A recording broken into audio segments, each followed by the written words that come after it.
우크라이나 전쟁 상황을 알려드리겠습니다. 우크라이나의 반가운 소식들입니다.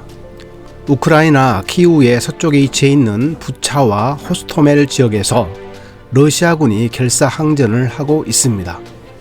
전쟁 초기에는 키우를 중심으로 우크라이나군이 결사항전을 했는데 이제는 러시아군이 결사항전하고 있다니 전쟁 상황은 참으로 알 수 없는 일입니다.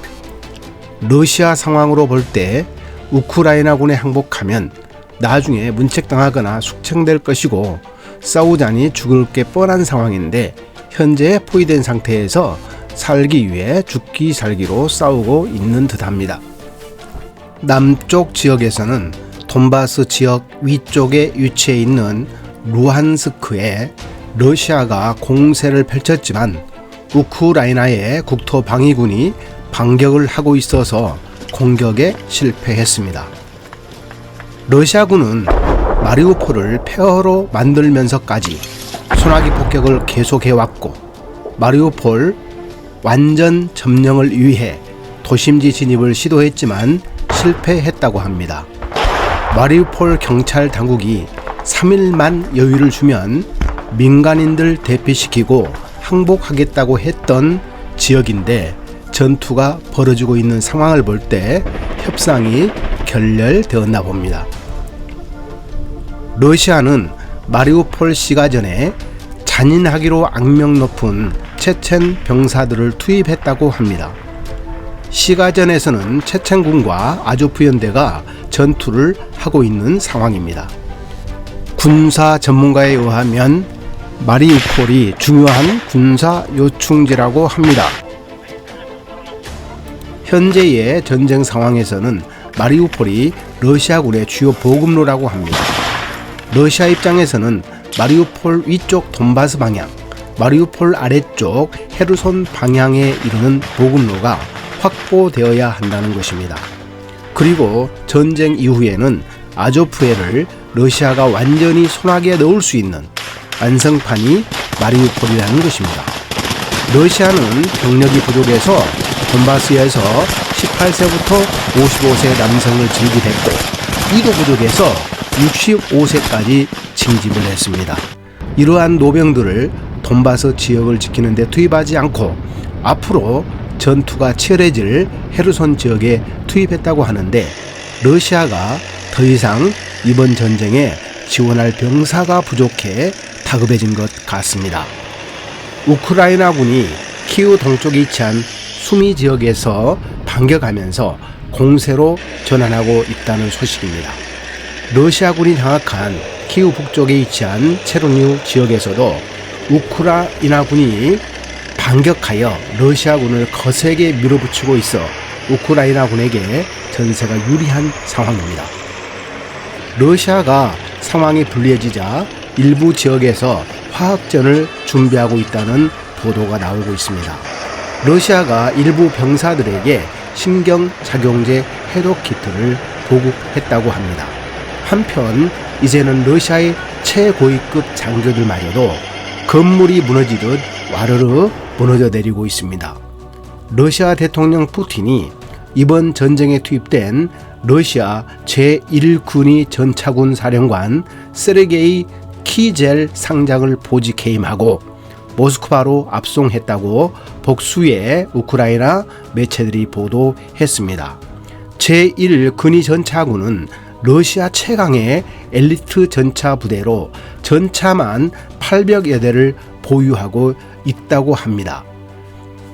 제1군위 전차군은 키우 동쪽 하르키우 지역을 담당하여 하르키우 방어선을 뚫고 키우로 진격하려 했지만 한 달이 넘도록 하르키우 방어선을 뚫지 못했고 오히려 우크라이나의 정규군이 아니라 우크라이나의 영토 방위군의 공격으로 거의 와해되어 복구 불능 상태가 되었다고 합니다. 러시아로서는 자존심이 심하게 구겨진 셈이죠. 러시아는 패전 책임을 군에 덮어 씌우려 하고 있어 군부 전체가 술렁이고 있고 러시아군 야전 지휘관들이 크게 동요하고 있습니다. 제4근위 전차사단 예하의 제13근위 전차연대장이 스스로 극단적 선택을 했다는 충격적인 보도도 있습니다.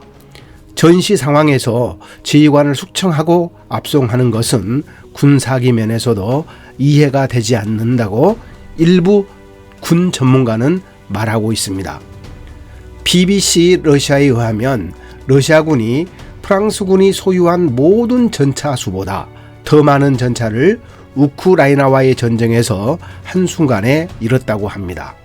3월 27일 복수의 소식통에 의하면 우크라이나 동부 지역의 폴타바 시의 경찰이 관내 주민들이 노예계에서 가지고 있는 무려 11대나 되는 러시아군 전차를 압수했다고 합니다. 폴타바 주민들은 위에도 장갑차 2대, 기관총 17정, 소총 5정, 권총 10정, 수류탄 14개, 다수의 탄약 등을 노획해 가지고 있었던 것으로 밝혀졌습니다.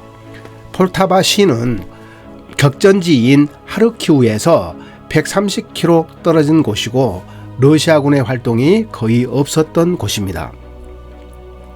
이런 소도시에서 이 정도의 러시아군 장비를 노획한 것을 볼 때 우크라이나 전 지역에서 주민들이 전차와 군수품을 노획한 수를 파악한다면 상상할 수 없을 정도로 많을 것 같습니다.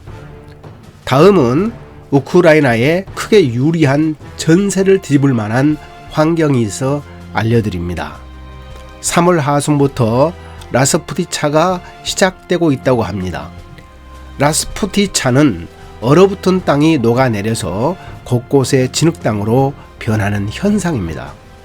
복수의 워싱턴 소식통에 의하면 라스푸티차 현상으로 러시아군이 우크라이나에서 탈출하기 어렵고 지원군을 보낼 수도 없을 거라고 말합니다.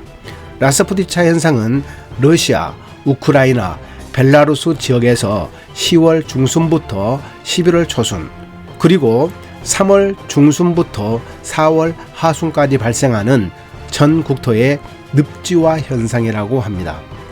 이 기간 동안에는 얼어붙은 땅이 녹아내리고 게다가 비도 많이 내려 대부분의 땅이 늪처럼 변한다고 합니다. 이런 기후가 러시아에게는 오도 가도 못하는 진퇴양난이 되어 전세가 매우 불리해질 것이고 우크라이나군은 이런 러시아군을 치고 빠지는 게릴라 전술로 싸울 것이 확실합니다. 어쨌든 전쟁이 장기화될수록 양측의 피해는 늘어만 갈 것입니다. 하루속히 협상을 통하여 전쟁이 종식되길 바랍니다. 다음 시간에 더 좋은 소식으로 찾아뵙겠습니다. 감사합니다.